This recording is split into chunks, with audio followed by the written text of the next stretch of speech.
Colton, after the attacks in Paris, London was named in tweets as a target of future terrorist attacks. A few days ago, there was a bomb threat at Gatwick Airport, and a terminal had to be evacuated. Part of the Lord Mayor's Day festivities had to be cancelled for safety reasons. And still, that night, thousands of people gathered in Trafalgar Square to show their love and support for those in Paris. The French flag was projected onto the National Gallery, French flags were waved, and the French national anthem was sung. Colton, I'm sure that the people who attended are from different places and have different life stories, but regardless of their differences, the message was loud and clear. They were there to show their solidarity with their friends in France and to show those who feed off terror that they won't succeed. Truly this week we have seen evil bare its fangs, because most of the hardest times often come when we are forced to confront the worst face that mankind has to offer, to see firsthand that men are capable of true evil. However, it is also often in the worst times that the best sides of humanity are visible. We have vigils and we say prayers, we change our Facebook profiles to French flags, which I'm sure cynics will all say is pointless. And Colton, yes, in a way it doesn't protect people. It doesn't stop terrorists, and it doesn't acknowledge all of the complexities of the world. But when the most horrific acts imaginable are met by simple, overwhelming outpourings of love, then what power can terror have? So if it was up to me, this type of reaction would happen everywhere. We would flood the planet with messages of love and peace.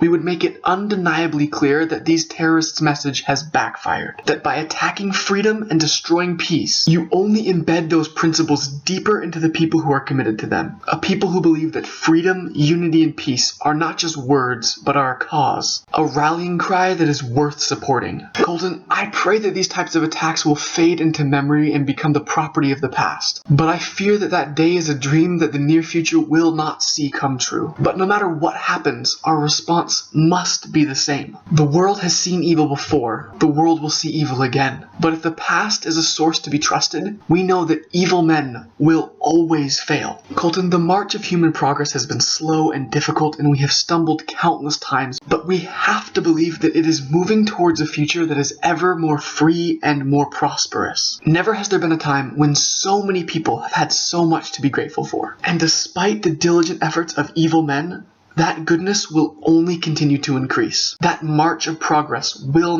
cannot be halted. Terrorists don't really fight with bombs and guns. They fight their wars with fear, distrust, and hatred. And for that very reason, a war against terror cannot be won with bombs and guns. The only real way to combat ideas is with ideas. Ideals that are more powerful, more potent, and more pure. It must be won in the hearts and the heads of everyday people who choose to rise above hatred and who refuse to live in fear. Fear is never a sufficient motivator for lasting change. Sure, fear can delay the truth. Fear can intimidate the truth. It may attempt to beat it down and postpone it, but ultimately fear is a much weaker force than faith, friendship, and affection. I know that I'm just one person, and that very few people will ever see this video. It is really only a drop in a larger bucket.